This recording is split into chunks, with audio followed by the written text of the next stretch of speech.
And tonight on PM Express, a conversation about the 8th Parliament and the Bagbin factor. Since Alban Bagbin was elected Speaker, there's been a lot of conversation about how his conduct is going to be. How is he going to carry the House along, carrying both sides along? And how is business of the House going to be conducted? So we've been looking at, as it takes off in full swing, the 8th Parliament, a number of the issues that remain unresolved. And one of the issues that would deal with all the matters is the standing orders of Parliament. So the 7th Parliament started work on new standing orders for the House. Unfortunately, they didn't get to approve it, and then it dissolved to make way for the 8th Parliament. It's not clear whether the 8th Parliament will continue with it, but the new standing orders proposes for a reduction in the various committees. That's one of the proposals. It goes ahead to, traditionally we know that committees like the Finance Committee, Foreign Affairs Committee, Constitutional, Legal and Parliamentary Affairs Committee, Defense and Interior Committee are chaired by the ruling party. There's also the proposal for a new committee named the Security and Intelligence Committee to be chaired by a member of the ruling party. Now, it goes on to propose that a member from the minority party chairs the Public Accounts Committee, Subsidiary Legislation Committee, and this time the new standing orders is proposing that apart from these two traditional committees, the Government Assurances Committee must be given to the minority to chair. The rest of the committees are to be formed based on the strength of the various caucuses. And you've heard the Minority Chief Whip who says, we have 137 each, let's split the committees. Now, we know also that the leadership of Parliament have been in a meeting to discuss that. But of course, the new standing orders proposes that the Appointments Committee originally is chaired by the first Deputy Speaker. But this is what will happen with the new standing orders. There are standing members on this committee. Majority, minority leaders and their deputies are supposed to be on it. Chief whips and their deputies are supposed to be on it. On the day of vetting of a finance minister, the chairman of the Finance Committee, his vice, the ranking members will join the Appointments Committee during the vetting. All of these are proposals in the new standing orders. On the day of vetting for the Defense Minister also, chairman of the Defense and Interior Committee, his vice, ranking members will also join the Appointments Committee. Now, there are some outstanding bills as the 7th Parliament made way for the 8th Parliament. One of the bills has been the Japa royalties deal. The 7th Parliament approved the deal. The decision was never rescinded. Now the President has directed that it goes back to Parliament. How is it going to look like? Remember, the Minority Chief Whip has warned that the days that bills were brought to the House and rubber stamped are over. So it's going to be very interesting if this bill comes out. Will the majority or will the NPP take the chances of returning this bill to Parliament? We'll be looking at all of that. Now, the Public Universities Bill is also another controversial bill on the 7th that was considered by the 7th Parliament. The 7th Parliament worked on the bill, which generated lots of controversies. Processes leading to its approval were suspended in the last minute.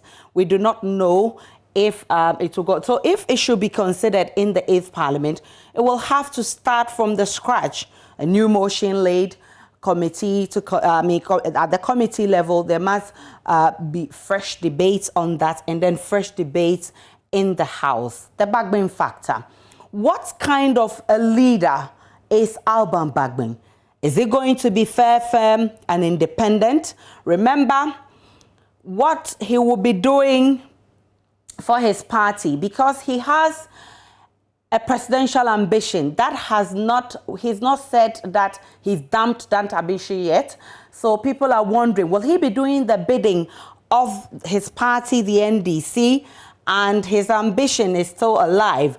What would he be doing? In the event he offends his party, this ambition will be affected. A number of the prosecutions also awaits a number of the NDC MPs. Will the Speaker allow the security agencies to do their job, or will he invoke parliamentary privileges and immunities to protect his own, the NDC members? Tonight, we're looking at the 8th Parliament and the Bagbin factor. My guests are already seated. I'll introduce them after this break.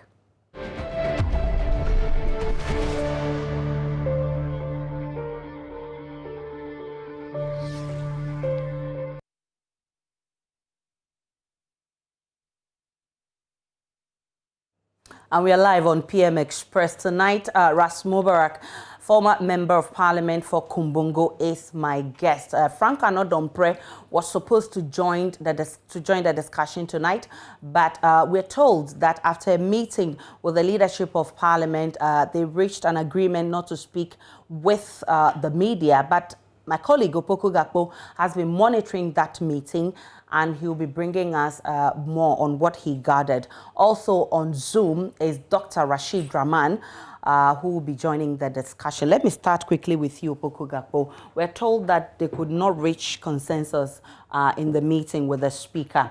What have you gathered? So there were a number of items on the table, including a decision on who would constitute majority and who would constitute minority going into the next Parliament. We gather that this conversation has been ongoing for a while now about the need for the MP for Fomena, Andrew Amakosiyama, to officially communicate his decision to join the side that the NPP would be on. It's something that was agreed today, that he would go ahead and do that writing officially to the Speaker, and then subsequently the Speaker will then be taking a decision on that. So. In terms of which of the two sides would constitute majority and minority, they are unable to firmly agree on that. The other bit actually also has to do with who sits on which side of the House. Yeah. The right-hand or the left-hand side of the Speaker. The NPP, we gather, is insisting that that's a space that they would have to occupy. The NDC side is insisting that per the standing orders of the House, there is no specific requirement in terms of who sits where. So if the numbers are same, it shouldn't be a big deal allowing the NDC to rather sit there. And so they don't see why the NDP is making that a very big issue.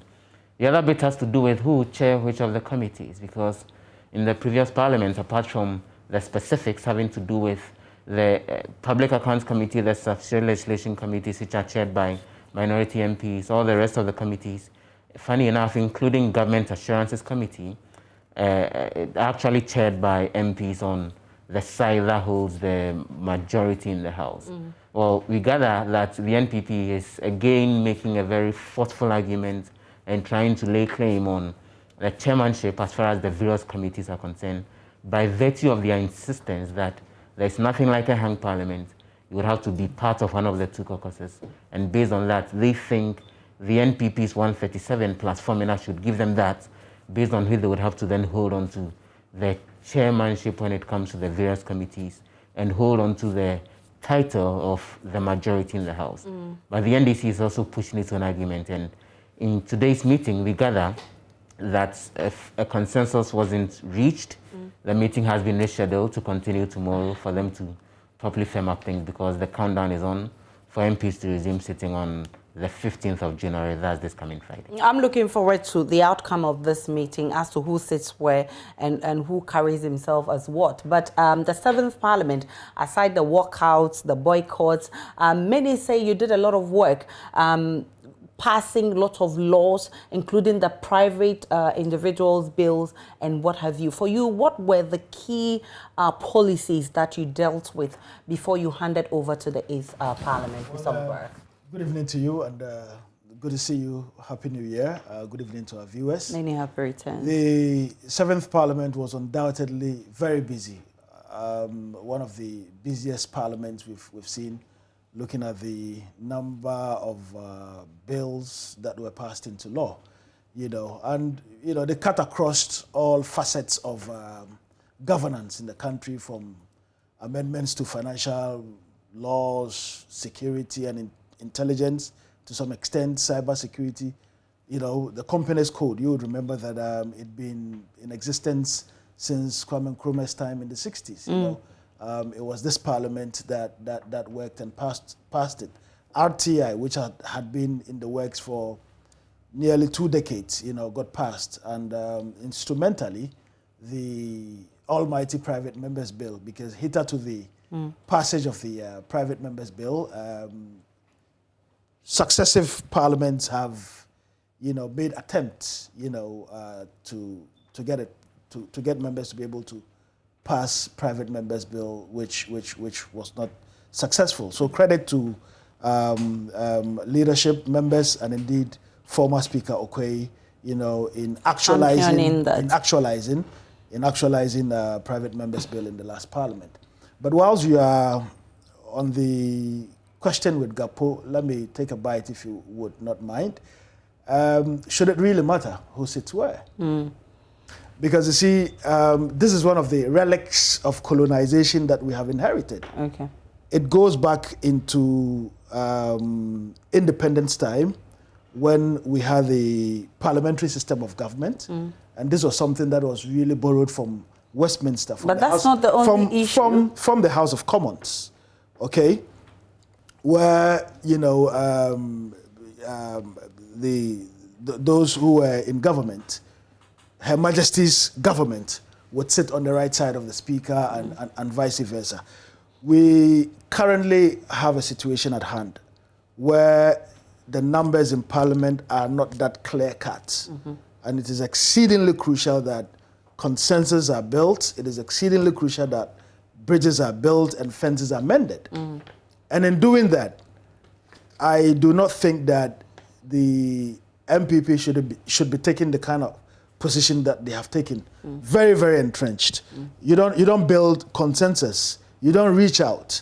You don't engender rapprochement, by taking a position that it's either you sit on the right-hand side of the Speaker or no one sits there. That way, you erode every opportunity, to put all the cards on the table and actually look at what's in the best interest of the country. Because if you're not careful, you're going to have gridlock. If you're not careful, things are going to come to a halt that, would spend so much time instead of looking at the bread and butter issues, instead of looking at laws and bills and things that need to be done in the best interest of the people in Kumbung or the people in Mataiku or the people in Asawasi. We would be spending a lot of energies, discussing who sits where. And as far as I'm concerned, it is one of those things that we have inherited from colonial days, started under Kwame Nkrumah, prime ministerial government. Buzia inherited it. Going forward, we need to be looking at ways we can advance our democracy without this, albeit but for me, that's not even the issue here.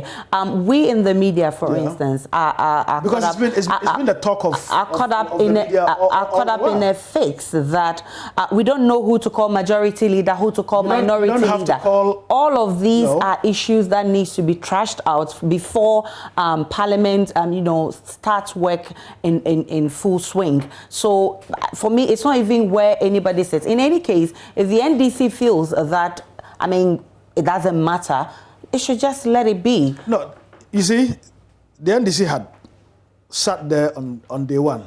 Isn't that the case? Okay.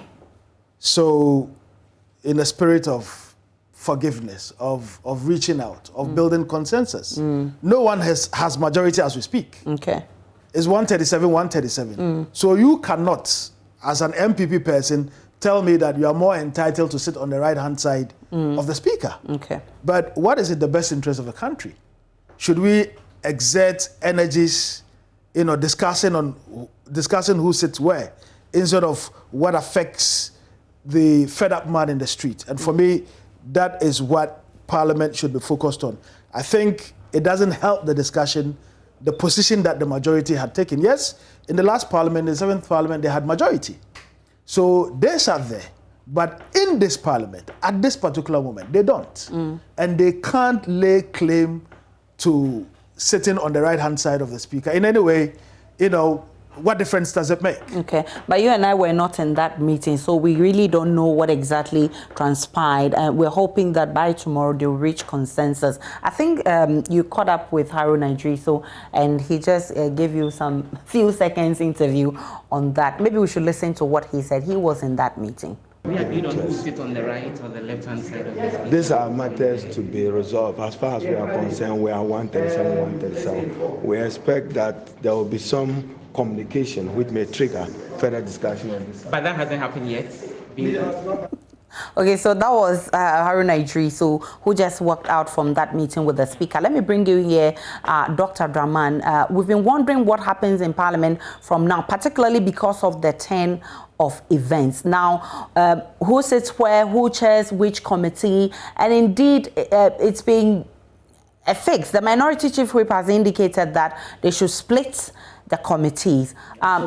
Yes, for you, how do you want this whole issue, how do you want Parliament to cross this bridge? You know, I want to say that I share the sentiments of my brother, the Honorable Ras Mubarak, about, you know, what should be the overriding consideration of our leaders in Parliament at the moment. That is the interest of we, the ordinary people, and so on and so forth. But having said that, I think I want to go back to, you know, the issue of the standing orders that you discussed in your introductory remarks before we started this discussion. You know, the standing orders revision did not start in the last Parliament. It started way back, I think, in the third or fourth Parliament, and right from day one, some of us were there when the discussion started in terms of trying to amend the orders to reflect present and future situations. And I think now is the opportune time, rather, for the leaders to sit down and critically look at these standing orders. And make sure that the standing orders are designed for this situation, but they are also designed for future situations that, I mean, maybe nobody can imagine right now. Maybe instead of majority minority, why don't we say majority minority, but also maybe the different caucuses of Parliament, so that in the event that we don't have a majority or a minority, then the standing orders could cater for such a situation. In some parliaments that I have seen, they have what is called the Committee of the Future, you know, and what this committee does is, you know, it's made up of members from all the key stakeholders in the House, and they just sit down and deliberate and imagine the future. Imagine, you know, like the kind of situation that we find ourselves in right now, and try to imagine some kind of solutions, so that when, I mean, their country falls into that kind of situation, at least they are prepared, or they have tried to imagine, you know, some solutions and so on and so forth. I mean, at the end of the day, I think it's going to be a lot of bridge building, it's going to be a lot of dialogue, it's going to take a lot of consensus, I mean, to get some of the issues that are before the Right Honourable Speaker and before the Parliament resolved. I hear Honourable Ras Mubarak saying, you know, the MPP has taken an entrenched position and so on. But someone would also say, if it really doesn't matter, you know, then the NDC was not sitting there in the 7th Parliament. Why should they sit there now if it really doesn't matter? So I think these are all questions that people will be asking. But at the end of the day, I think we need to ensure that we find a way to move beyond these tensions. And I think the Right Honourable Speaker that we have right now, I think, is a man of the moment. And I think in him, I believe some solutions could be found.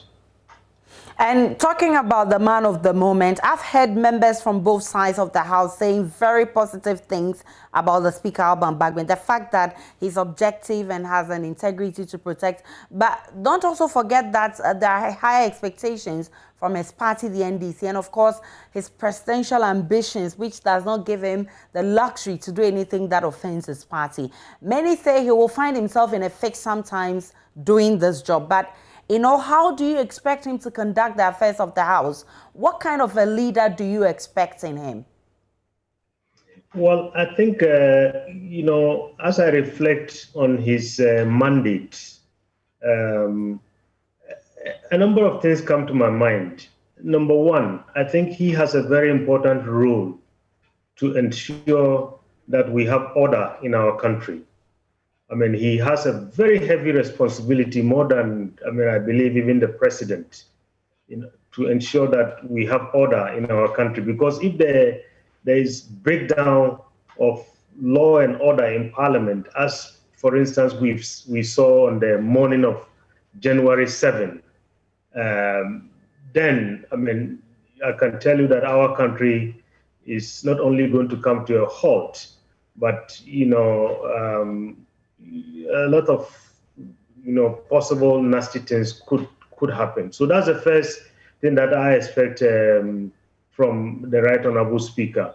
The second, I think, is most importantly to secure, cross-party, if you like, agreement on most of the issues that come before the House. And in this case, I'm talking about agreement between the NDC and the MPP. And thirdly, I think, once that issue is settled in terms of who is minority and who is majority, every Speaker of Parliament in the world has a very important role of ensuring that the rights of all MPs are protected, but most importantly, the rights of those who constitute the minority. So once that is settled, I think he has a heavy responsibility in protecting the rights of those who constitute the minority.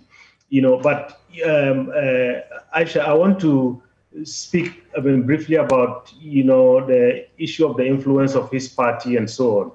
This is a man that has always exhibited a high level of independence in thought, because we saw many times he disagreed with even the leaders of his party. At one point, he came, I think, publicly to disagree with the president at the time.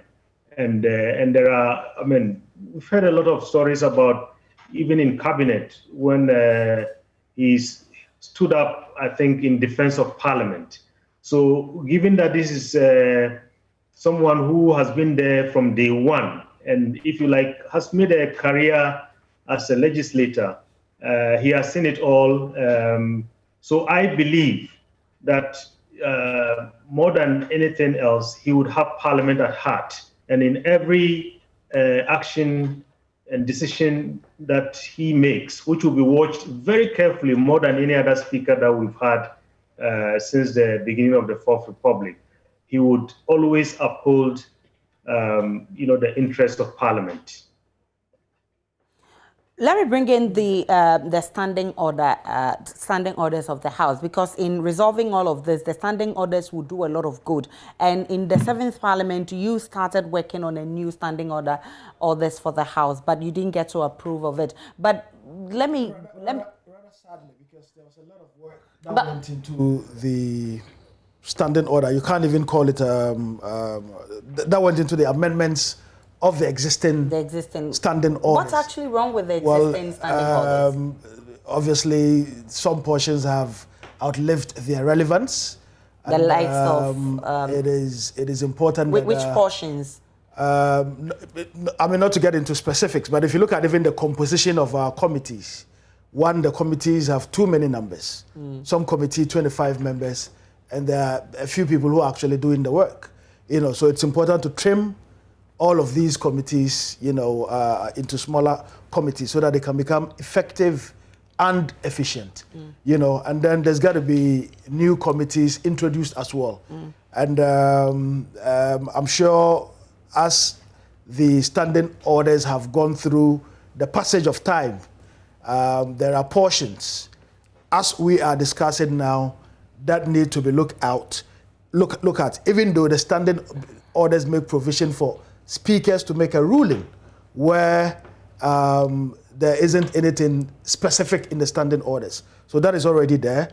And I'm sure whatever lacuna may have arisen out of you know, the 2020 elections, Speaker's ruling would be a guide on how Parliament should proceed. And obviously, and very excitingly, we have a Speaker who has been there from day one, 28 years in Parliament. He's seen it all, done it all. Probably the only thing the Right Honourable Speaker Alban Kingsford Sumana Bagbin has not done is to be in a Parliament that is a hung Parliament. I'm surprised our colleagues from the MPP are struggling, you know, to redefine what a hung Parliament is. But that's exactly what it is. So we have a very fantastic Speaker, a towering figure, someone I believe even the MPP strategically, if they were minded based on how the election results turned out to build consensus, would have even proposed, you know, as Speaker of Parliament. Because in a time like this, difficult moments, uncharted waters, you know, but waters that come with a lot of opportunities to do things anew. So in Bagbin, you've got somebody who understands the rules of the House inside out, very, very friendly, but very, very firm. And I believe he's a very safer pair of hands as far as steering the affairs of Parliament is concerned. Never has Parliament had a very special opportunity to build Parliament as an institution. I mean, Bagbin, from his experience as a member of Parliament, obviously would defend Parliament as an institution. And I see him in the mold of the Right Honourable Peter Alajete, but even a better version, you know, based on his experiences. The Right Honourable Peter Alajete had only a little over a year in Parliament, from 79 to 81 or so when he was MP. Bagbin, Right Honourable Speaker, has had 28 years. So the cumulative effect of his experiences in the House clearly should be one that guides Parliament to being the independent institution that we so yearn and long to see. We have all complained that the overreaching hand of the executive, you know, has reached into Parliament. Perhaps we have an opportune time to curb that, where, you know, speakers don't do the bidding of the executive. And I'm looking forward to the real start of this Parliament, where you would see the Right Honourable Bagbin assert his authority as Speaker, firm, and I'd give this advice to all sides. Look, get your standing orders right, get your rules of the House right. If you get your standing orders right, you would be in his good books. But if you don't get it right, I'm afraid, you know, you can't be in his good books, because he would always insist on the rules. And very often in successive parliaments, we have tended to ignore even rules that we have all agreed to and laid down. And the Honourable Bagbin is one who would insist that we follow through the rules. And where there needs to be amendments, you know, to existing rules. I don't see why, you know, it's taking us this long to have the current standing orders amended. And with his leadership, I mean, with his stewardship of Parliament, I'm very confident that we will do things anew. I'm very confident that Parliament would be the actual Parliament we all yearn for, where you can't have the overreaching hand of the executive controlling, you know, the way we do things in Parliament, as I've seen, especially in the 7th Parliament and other parliaments, in spite of Michael Quay's positives. I mean, the hand of the executive has been overbearing as far as issues in Parliament is concerned. And I am confident that it is something that would be a thing of the past as far as the eighth Parliament is concerned. I'm really excited, you know, and there's going to be a lot of opportunity, without doubt, for backbench MPs to, you know, have their voices heard. He's one who creates opportunity, you know, for everybody. Good listener. He's got a very open door policy. You know, you approach him with issues, he will discuss it at length with you. But if you're not on the right side of the standing orders, I'm afraid you wouldn't have him ruling in your favor. And for the record, we've had instances where Bagbin, as chair, second deputy speaker, made some rulings against the NDC. Okay. Instances, you know, in the 7th Parliament. Okay. You know, so that's the kind of speaker we have. And I think it is very positive for the country. At the end of the day, it's the country that benefits. At the end of the day, it's the welfare of the fed up man in the street or woman in the street that would be placed very, very high. And that is something that we should all relish and look forward to. What was the issues with the amendment of the standing orders? Where did you, at what stage did you get to before the 7th? To be honest with you, was dissolved? I'm even surprised it never got passed, because we had done everything, gone for workshops, you know, made amendments, suggestions, rewritten, all, you know, the only thing that was that needed to be done was for it to be tabled, for the House to agree on whether or not to take it on, to agree on the modalities under which to amend the standing orders. Okay. And if we had done something as difficult as private members' bill, you know, you wonder why it wasn't in the interest of the House To table it. to table it. What But was of the course, difficulty? but of course, that speaks to Chairman Sabonsu's leadership. I have enormous respect for him, you know, as a politician and a member of parliament. But these are some of the weaknesses that one can say characterize his stewardship, you know, as leader of the House, because he was enjoined to ensure that it got on the order paper, it got on the business, you know, of the House, for the House to look at it. And it would have been a huge plus, you know, if we had carried it in the 7th Parliament. We had done very difficult work. I mean, look at RTI, look at Special Prosecutor, look at Private Members Bill, look at Companies Act, you know, the amendment, look at the Lands Bill. Yeah.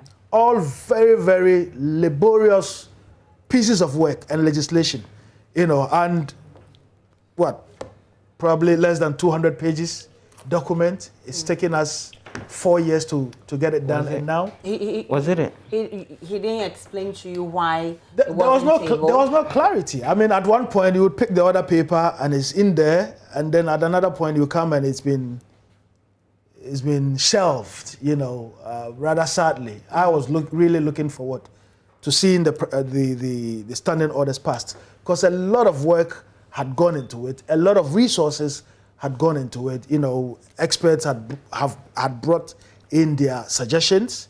Members of Parliament had gone on workshops to look at it properly and thoroughly.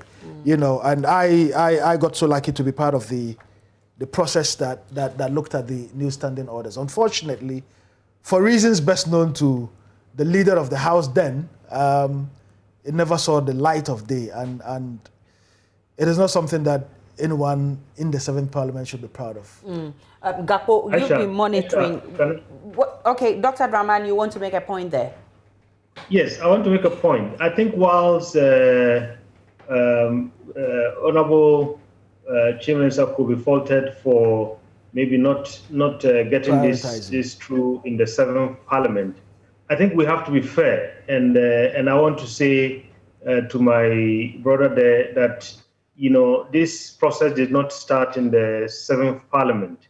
So if we are going to, start saying that is the fault of the leader, then I think we can go back even to the 6th Parliament and say at one point, it wasn't the MPP that was in power; it was a leader from the NDC, and so on and so forth. I think it's just a character sometimes of our parliaments. I mean, over the the years in this Fourth Republic, that sometimes when it comes to reforms, I think we are very, very slow. Our parliaments over the years have been quite slow at implementing reforms. If I compare them to, most parliaments on the continent, and often a number of parliaments even come to our parliament to pick up ideas and then they run with it. And by the time we realize they are implementing those ideas. So I just wanted to set the records a little bit straight, just to ensure that we have fairness. Aisha, if you allow me, since I have the platform now, you posed a question to Honorable Ras Mubarak about what was wrong with, the current standing orders. There are so many issues that are wrong with the standing orders. For instance, you look at, he mentioned the issue of the membership of the committees, which I perfectly agree, because you go to the House of Commons in the UK, for instance, you take their Public Accounts Committee. The House of Commons has about 600 and something members. Their Public Accounts Committee has only about 15 members. Here we are, 275 member parliament, and our Public Accounts Committee has 25 members, just like many other committees. In many jurisdictions, if you don't have any business in some of these specific technical committees, you are not supposed to show up there. So I totally agree. This is one area that we have to look at. The other area, is the membership of the committees. In terms of how many committees a member can belong to. It says, up to 3 or so. And sometimes over the years, we've seen instances where a committee is meeting, another committee is meeting, one member belongs to 2 committees, and then he or she is running. At the end of the day, he doesn't perform here, he doesn't perform there, and so on and so forth. The other point that I want to raise, Aisha, is this a point that I made on your platform yesterday during Newsnight. I said, look, I think we want to get to a point in this country where a number of important issues will be subjected to a 2/3 majority before they pass through the House. I know this is going to be subject to a lot of debate, but if you want to see a truly independent and strong parliament, I think we have to work towards the day when we could see that on some very important issues, they are not subjected to all those in favor say aye and so on and so forth, but rather, be looking for a 2/3 majority, which would mean that on most of these issues, if agreed and if they make it to the standing orders or maybe the constitutional review, we need about 206 or so members, and no party can get that. So that would mean that, at all times, before these things come before the House and before, they are pushed through, whoever is in government will think through very carefully and will think about the interests of the ordinary Ghanaian. Akpo, I was going to ask you what you're sensing, because you've been monitoring what's going on in Parliament. Does it look like they're going to stick with the existing standing orders, or if they want to deal with the new one, it has to start afresh? Yes, so most likely it will take a while, because a new committee has to be established. The work that went into revising the standing orders was actually done by a committee chaired by Bagbin himself. Okay. And then eventually the reports came to the floor requiring the necessary approval by the House broadly. That's where then it becomes a bit controversial when Ras Mubarak makes the point that it should be laid at the doorsteps of Osechi Mensah, because then it raises questions. It raises questions about when that committee even completed its work, to the extent that was there general consensus on the recommendations of the committee. Eventually, when it had to be dealt with on the floor, when the House returned from its break, the chief whip on the NDC side, the minority side, then Muntaka Mubarak insisted that time had run out. And so to the extent that time had run out and it's left with a few days, some of these things should be left with the old parliament. But just make the point, I think it provides a good opportunity to do a revision that then allows for the House to encompass and introduce specific points to deal with the challenges that we are facing in this time. So, for example, when you look at the requirements of the standing orders as far as the formation of committees are concerned, let me just cite a typical example of what's very much wrong with the standing orders that exist now. You look at Standing Order 155, it says the composition of all committees shall, as much as possible, reflect the different shades of opinion in Parliament. That's all it says. It doesn't say anything about who ends up chairing, apart from the reference to the Public Accounts Committee, which says should be chaired by opposition MP. But we see that the new standing orders makes those specific provisions for the Finance Committee, Foreign Affairs, Security and Intelligence, Defense and Interior, and Constitutional and Legal Affairs to have representation from the government party as the chair. So my point is, the situation as we are seeing unfold currently with 137, 1 independent, then provides enough room to do a proper revision of the standing orders that encompasses some of these very thorny issues that I'm sure those who were rewriting the standing orders did not envision could arise going forward. And it has to go through the process. A new committee has to be established, go through the consultations as was done by Ras Mubarak and the rest of the team, come back to the House with a report, with a new document recommending what should change and all. And it will be based on that. And I'm envisioning this may take at least 6 months, 7 months to get that. The good news is that it wouldn't take as much time, because if you look at as it took in the particularly in the 7th Parliament, because a lot of the heavy lifting had been done, you know, so it shouldn't take them not more than a year. I'll be really surprised if they did not prioritize, you know, having a new standing orders in place, especially in light of the exigencies of the time, in light of the existing problems or issues that we are having that were not envisaged by the framers of the standing orders when we started the Fourth Republican Constitution. When we started the Fourth Republican Constitution. But so, fortunately, a lot of those who worked on the last one are still around. You know, a lot of the consultants are still around, and it's a matter of priority.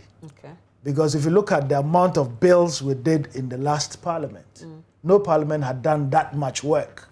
You know, and to say that we didn't prioritize on an issue that, you know, affected the way we conducted business in the House was unfortunate. And the then minority chief whip was absolutely right in saying that you can't do this thing when you've got 2 or 3 days to rise. You've had all the time in the world to deal with it, to bring it to the floor so that members can have ample time to debate the issues, you know, to make suggestions where necessary.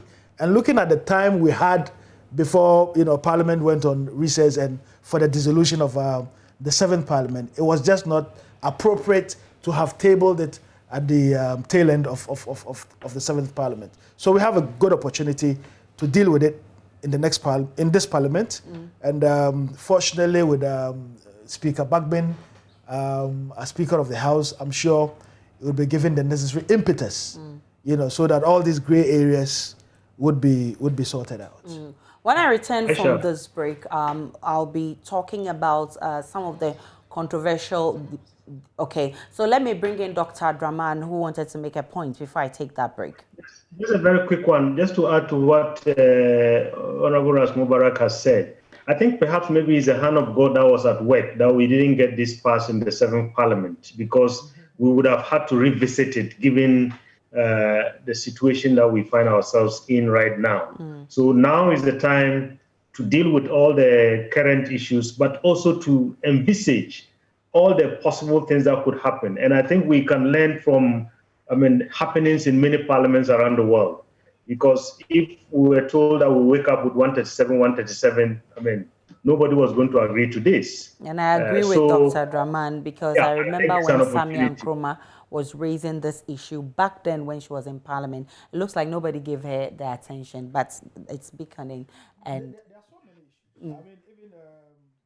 I remember when we were doing the consultation on the standing orders, I raised for instance, an issue of voting by proxy. If you found yourself as an MP one day, probably because of pregnancy, and don't forget we are female MPs, because of sickness or whatever, your constituents may lose an opportunity to have your voice, right?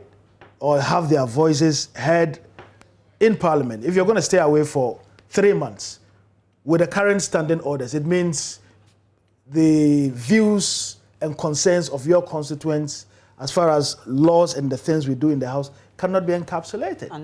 So these are things that we can think through and incorporate in the in a new standing order if we so desire. I need to take this quick break because, of course, in the 7th Parliament, we saw a deal like the Ejapa deal, which was approved by Parliament. Parliament did not rescind its approval, but we're also seeing that the President is referring or ordering that the bill be brought back to Parliament. If it is relayed in Parliament, how would it look like? All of this after this break shortly.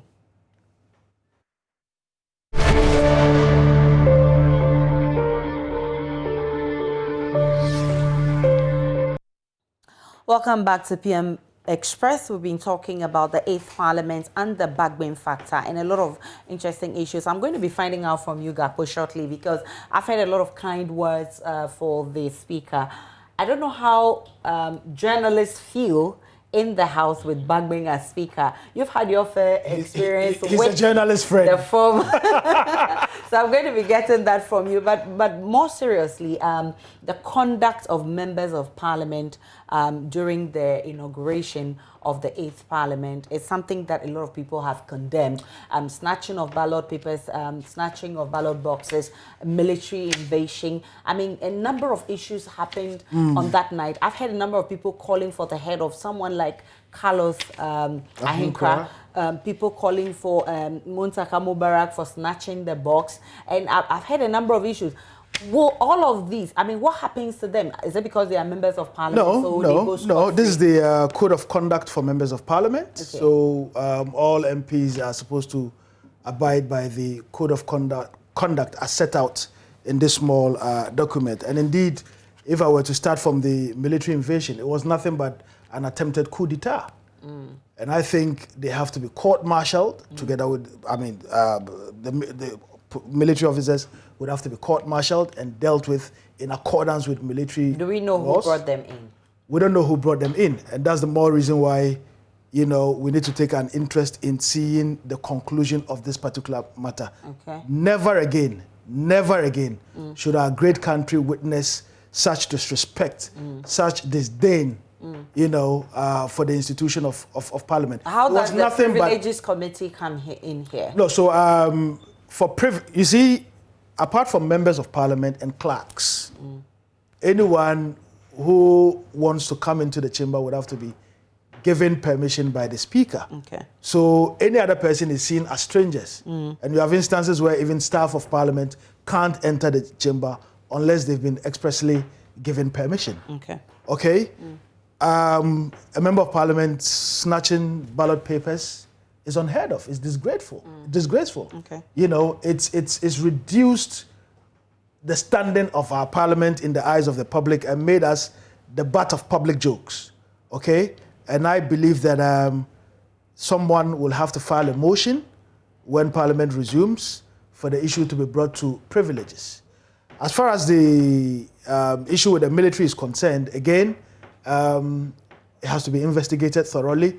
Those who are found culpable, those who gave the order, and those who got involved should be punished in accordance with existing legislation. Okay. What the Honorable Muntaka did was simply to protect the 1992 Constitution and to protect the dignity of Parliament. The laws and the rules say conduct the election in secrecy.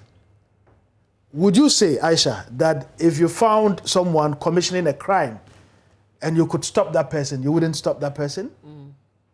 That is why Ghanaians have, the powers of citizens' arrest. Okay. So there's absolutely nothing wrong with what the Honorable Muntaka did. But what Carlos did, a nice gentleman. And so somebody has to... Anyway. So there has to be a motion. Yes, there has to be a motion. To deal with this. There has to be a motion.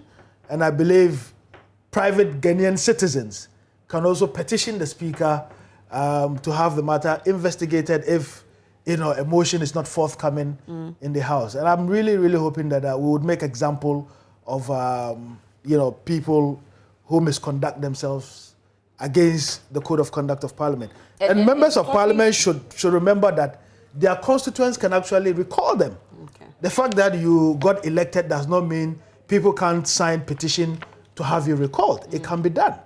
Okay. So when they are conducting themselves, they ought to behave appropriately and in accordance with existing legislation. And talking about the conduct of MPs, there are a number of prosecutions pending as we go into the 8th Parliament. We have a member of the NDC, Mama Yariga, being prosecuted by the Special Prosecutor. 20 of the MPs who protested, I think you were part of it. Well, now I don't have parliamentary immunity.